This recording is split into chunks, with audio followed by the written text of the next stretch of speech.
এই ছেলেটার নাম মনোজ। সে কখনোই চিটিং ছাড়া পরীক্ষায় পাশ করতে পারেনি। আগামীকাল থেকে তার ক্লাস 12-এর ফাইনাল এক্সাম শুরু হবে, সেজন্য সে নকল তৈরি করছে। এই হলো মনোজের বাবা, তার নাম রামবীর। তিনি গ্রামের একটা সরকারি দপ্তরে বিশাল একটা সময় যাবৎ খুব সততার সাথে কাজ করে আসছে। তবে তার এই সততাই একটা সময় তার জন্য কাল হয়ে দাঁড়ায়।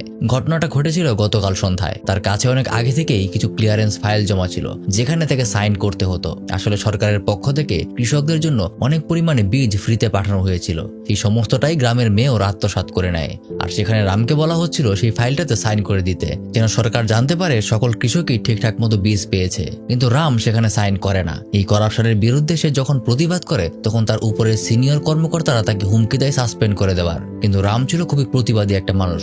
কথায় কথায় সে এতটা রেগে যায় যে নিজের জুতা খুলে সেই কর্মকর্তাকে মারতে শুরু করে। আর এই ঘটনার কারণেই আজকে তার বাড়িতে সাসপেনশন লেটার পাঠানো হয়েছে। তবে রামের রক্ত যতটা গরম ছিল, তার মা তার থেকেও এক ধাপ এগিয়ে। সে ডিরেক্ট তার নাতিকে তার দাদার বন্দুক নিয়ে আসতে বলে।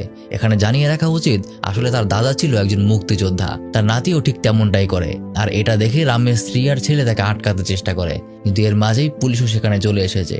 পুলিশও আবার গ্রামের মেয়রের পক্ষে, তাই তাদের কিছুই করার থাকে না। আজ থেকে মনোজের বাবা রামবীর একজন বরখাস্ত হওয়া সরকারি কর্মচারী। রাতের বেলা রাম জানায় সে হাইকোর্টে যাবে, এই অন্যায়ের বিরুদ্ধে সে মামলা করবে। তবে শুরু থেকেই তার স্ত্রী তার এই সততা নিয়ে অনেক বেশি বিরক্ত।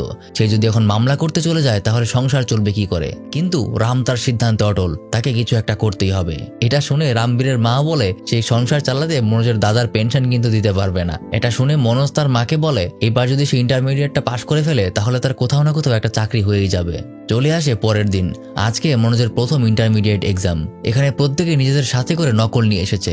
এমনকি তাদের শিক্ষকদেরও কথা একই রকম, তোদেরকে প্রত্যেকবার সুযোগ দেওয়া হয়, তারপরও তোরা ফেল করিস। এই বলে এই পরীক্ষায় তাদের শিক্ষক সরাসরি বোর্ডে উত্তর লিখে দেয়। অর্থাৎ এখানেও করাপশন। কিন্তু হঠাৎ তাদের